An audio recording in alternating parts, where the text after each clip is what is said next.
So our reading this morning comes from the Old Testament book of Esther, and it's very interesting because I put this on our social media earlier in the week, and there were quite a few responses to this, and particularly from the ladies in the congregation saying that this is one of their favourite stories in the whole of the Bible.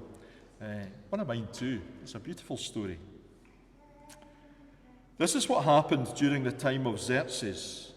The Xerxes who ruled over 127 provinces stretching from India to Cush.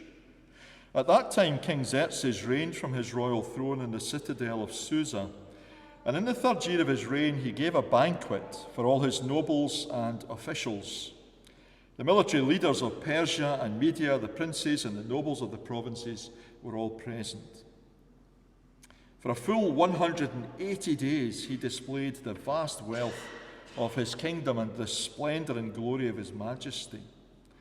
When these days were over, the king gave a banquet lasting 7 days in the enclosed garden of the king's palace for all the people from the least to the greatest who were in the citadel of Susa.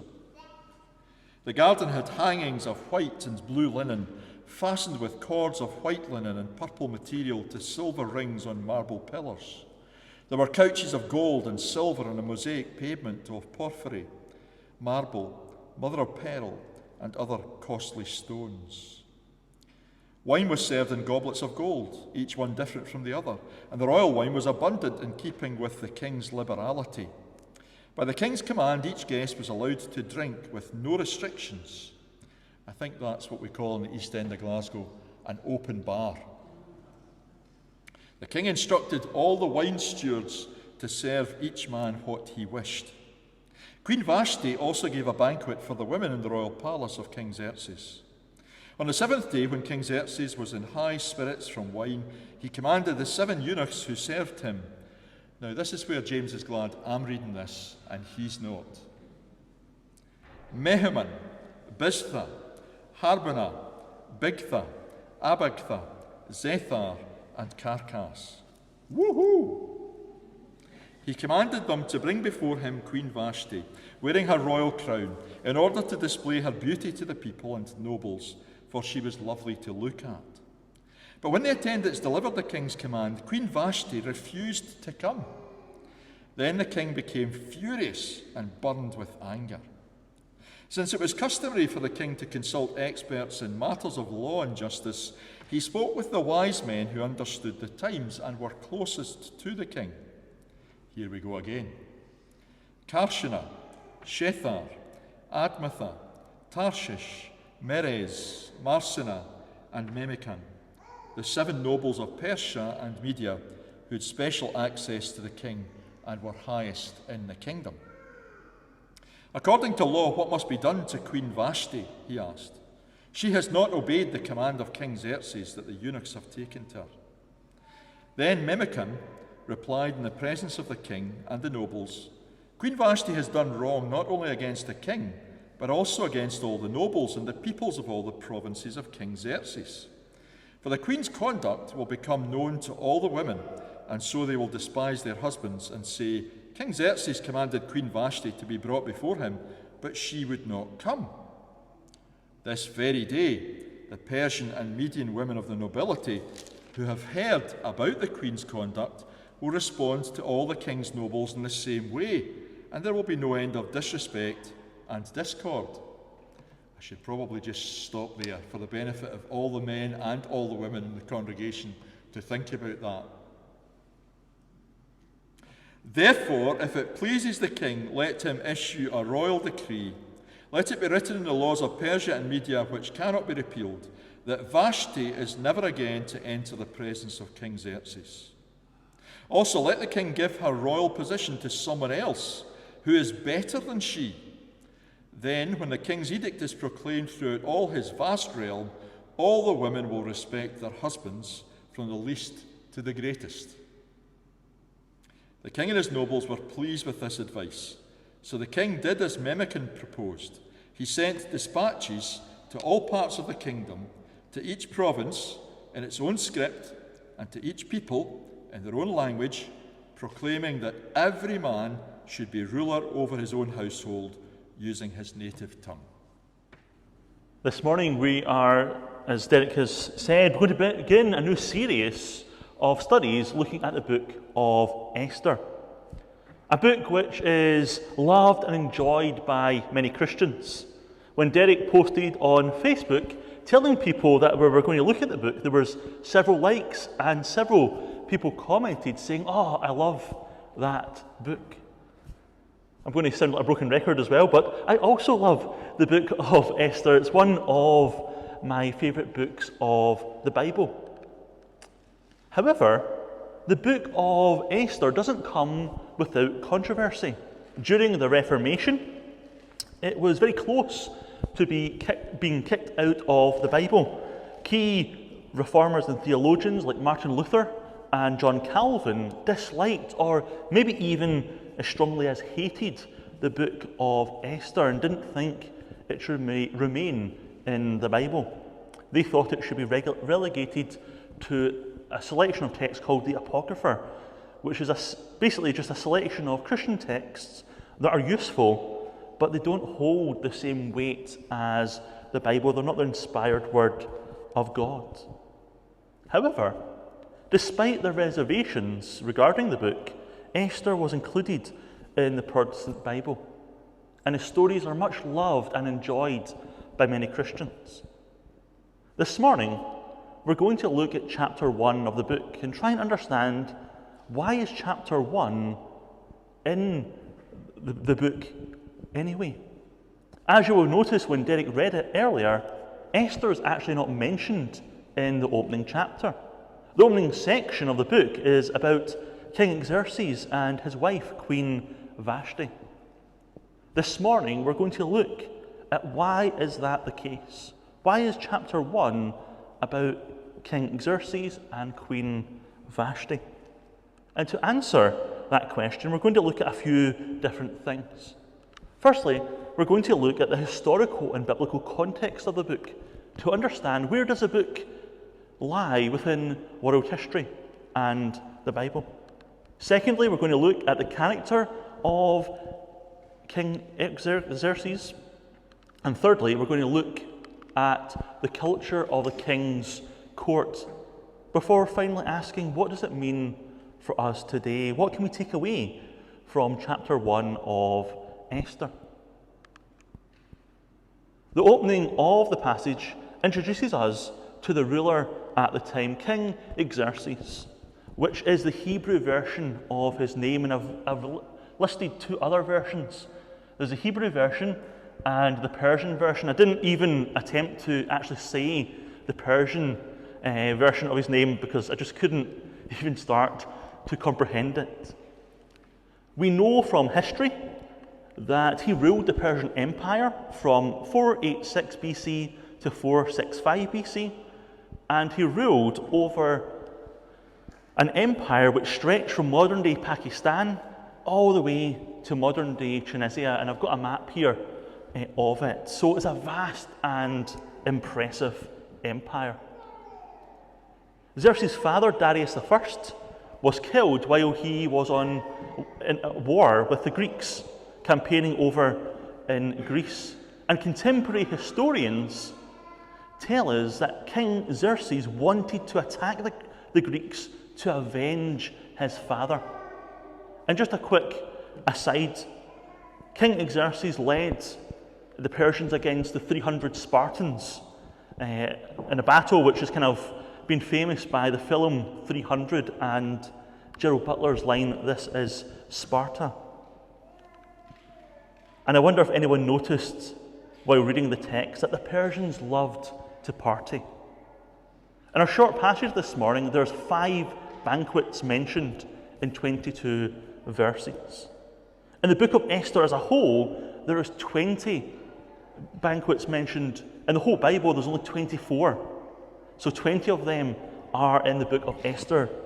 The Persians loved to party. And the reason why was that when Persia prepared to go to war, they used to have these massive big parties. And they would bring all the military advisors together and kind of strategize, drink together, and basically just try to increase loyalty to the king at the time. Additionally, I'm not sure how this works, but the Persians believed being drunk led you closer to the spiritual world, which is ideal when planning a military campaign. It's with this war footing that we should read the book of Esther.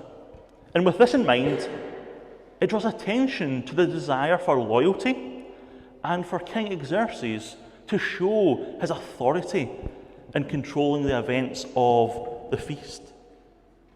It's not hard to see why the reaction of Queen Vashti caused so much alarm for King Xerxes and his officials. This gives the historical context of Esther, and we now move on to the biblical context. The book of Esther is used during a time when Israelites were scattered all over the known world. Xerxes' great-grandfather, Cyrus the Great, was allowed some of the Israelites to return to Jerusalem, which is documented in the book of Ezra and Nehemiah. And this is a time of great joy for all those being able to return to the land that they were promised. However, not all of the Israelites returned to Israel. The book of Esther is a story about the Jews who remained in foreign lands. And how do they navigate that tricky landscape of being a Jew in a foreign land, and as we'll see, a sometimes hostile foreign land. This provides us with a backdrop of the story of Esther and draws attention to some of the issues that Esther would have to consider during the story. We now move on to look at the character of Xerxes in this story. I'm sure I'm not alone in disliking the character of Xerxes in the first chapter of Esther. In particular, two episodes where he came across as a drunken lout who makes rash decisions without regard to the consequences or the feelings of anyone. In verse 10 of the passage, it draws attention to the fact that he was in high spirits, which seems to suggest that his judgment was impaired. He probably wouldn't have done it had he been of sober mind, but because he was drunk, he says, well, I may as well do it. This point illustrates the unpredictable nature of Xerxes. He could do things on a whim without much forethought. Additionally, the opening passage shows that Xerxes ruled with absolute power. Verse 19 highlights that the laws that he made couldn't be repealed. Even it didn't matter how rash they were implemented in the first place. History has taught us the dangers of leaders having absolute power, whether that be Hitler, Mussolini, Pol Pot, Idi Amin, and numerous other men who have led countries or movements without appropriate opposition to counter them. The opening passage draws attention to several issues within the character of Xerxes. The main ones being his unpredictability, and he ruled with absolute authority and power.